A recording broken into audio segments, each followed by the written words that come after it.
And joining me now is Chief Danny Aikman from the Cornwall Police Service. Welcome, Chief. Thank you. All right, so we'll start with a state of emergency has been declared in the city of Cornwall as well as provincial. So we'll talk a little bit about the restrictions that have come with that and what the Cornwall Police is looking to enforce and can enforce. Right. So effective March the 17th, the province of Ontario enacted a state of emergency and declared under the Emergency Measures Act a state of emergency and issued a couple of orders at that time. Since March the 17th, it's been a very fluid and dynamic situation. And as circumstances have changed, the province of Ontario has changed and supplemented some of their orders, as well as most recently on Friday, Dr. Paul Remoliotis issued certain local orders here under his authority as the medical officer of health. Absolutely. So what are some of the restrictions that the police officers will be enforcing, and along with bylaw as well? Right. So obviously the most recent changes involve retail stores and the behavior both accessing into the retail locations as well as once you're inside the store. There's certain provisions that have been made in regards to plexiglass barriers for cashiers, hand sanitization, basically control methods to better monitor the activities within retail outlets, particularly grocery stores. We've heard lots of anecdotal information about verbal confrontations between shoppers who are particularly anxious during this time. And so the intent behind that particular order is to instill some order when people are in retail locations. The second part of Dr. Paul's order involved isolation for anyone that has COVID-19 or is displaying symptoms of COVID-19. So that's a very restrictive order requiring that people remain in their house or on their property if they have either actually have been diagnosed with COVID-19 or are exhibiting symptoms.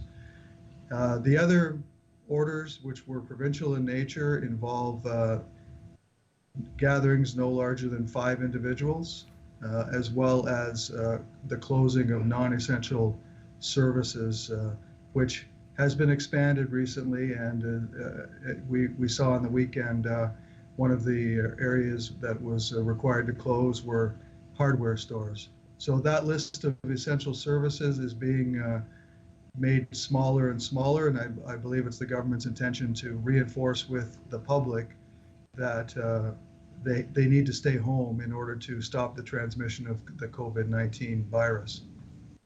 Absolutely. And obviously, the Cornwall Police Service is fielding a lot of calls. You alluded to that at the very beginning. So what are matters that people should call the police for, or call directly to the police, or call 911? Can you maybe differentiate exactly who residents should call with concerns and through what?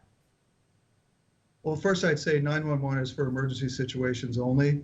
I don't think reporting incidents of violations under the Emergency Measures Act or the Quarantine Act would constitute an emergency as we know it. So they would contact our regular business line, 613-932-2110, for those types of calls. We're quite fortunate. The City of Cornwall has mobilized their city bylaw officers to assist the Cornwall Police in regards to handling some of the less serious nature calls, congregating in a park, calls of that nature where there isn't necessarily the need for a police officer to respond. And so we are working closely with bylaw, and we will contact bylaw on behalf of any caller that for less than serious calls. And let's talk a little bit about the fines and the consequences of not obeying these orders. They can be quite steep. Oh, they're very significant. On an individual basis, they start at $750 for failing to comply with one of the orders. And the ones that apply directly to retail locations, the fines are up to $10 million for corporations. So The province is really making it quite a significant fine for people who are found to be in contravention of these emergency orders. All right, and we should address as well. Social media kind of exploded last week. There was a post from coming out of Toronto, I believe, that someone had been ticketed by police in their vehicle for driving along with somebody that was not a family member or that they did not live with. And the Cornwall police issued a statement that at this time they won't be ticketing cars unless they're breaking one of the other regulations. Correct? That's our position so far, but if it depends on the scenario. If you've got more than 5 individuals in a car who are not family members, the officer will have the discretion at that point to issue a ticket. Obviously, if it's a family going out together in a vehicle and there's more than 5 individuals, then they probably will not issue a ticket. But however, they will issue some a warning, and our basic concept here is to try and educate the public first and follow it up with enforcement. So we've been spending a lot of time in social media.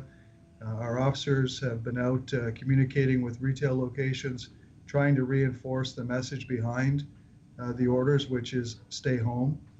And if we find that people aren't complying with the enforcement orders or education isn't having the desired outcome, then enforcement is definitely going to be utilized. And staying home is what it's all about, and staying safe. On that note, Chief, I'd like to thank you once again for joining me at this moment and updating our viewers. And as well, of course, thank you to the Cornwall Police Services for everything that you and your officers do to keep us safe.